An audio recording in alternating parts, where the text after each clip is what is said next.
Hi, my prayer for you today is that you have a wonderful day. May I take a few moments of your time and pray that God blesses this day for us.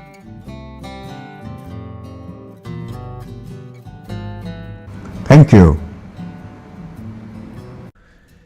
Somewhere up in the skies, two men, long dead, walked together, one with a cigar stuck in an arrogant, determined bulldog face, the other bespectacled with only loincloth and walking stick kept abreast.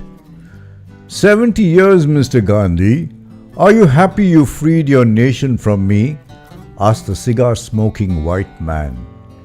The bent man with walking stick looked down through the skies at the India he loved. Yes, he said. Look at the skies around my half-naked fakir, said bulldog-faced Churchill with a smirk. Look at China, Korea, Malaysia. They have progressed far more than your people have. Gandhiji smiled. My people are free, their minds unshackled. No dictator tells them what to do. No military ruler makes them shine his shoes like you see in those countries. And that? Asked Churchill, pointing down at a hospital in UP with fathers and mothers weeping.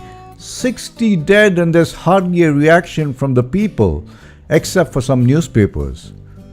And what about your women being raped, lynching, and cow roaming gangs? A tear rolled down the eye of the father of the nation. As much as freedom molds heroes, so also does it breed bullies, he said slowly. But the wonder of freedom is that the heroes it molds are men of valor. Freedom lets their courage blossom, and when they take on the bullies, as they surely will, they will win. Men of courage are slowly being fashioned, and they will soon be heard. It is the freedom I want for them that gives them mouths to speak. The cigar-chewing Englishman looked at his companion with a bemused look on his face. You love your people, don't you, Mr. Gandhi? Very much, Mr. Churchill. Even though they finally killed you. They didn't know what they were doing. The cigar-chewing bulldog face, along with his half-naked companion, stood on the ramparts of the Red Fort and looked at the missiles and warheads, the tanks and armored cars that filed past. Doesn't speak much for your non-violence, does it, Mr. Gandhi? We still pursue peace, he said simply and proudly. Freedom, whispered that bent man with a stick to the cigar-chewing Englishman, is the knowledge my people have that they can choose to have whoever they want to rule them. That is what we celebrate on Independence Day. Bulldog Churchill looked at the people and back to his old adversary and nodded in agreement.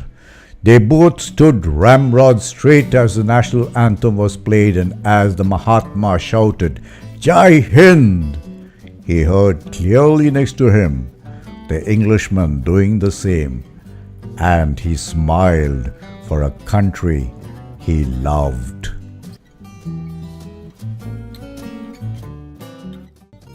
Thank you. But before I sign off, I'd like to remind you to press subscribe on your YouTube button so that you'll have me talking to you every morning, day after day. Now, wouldn't you like that?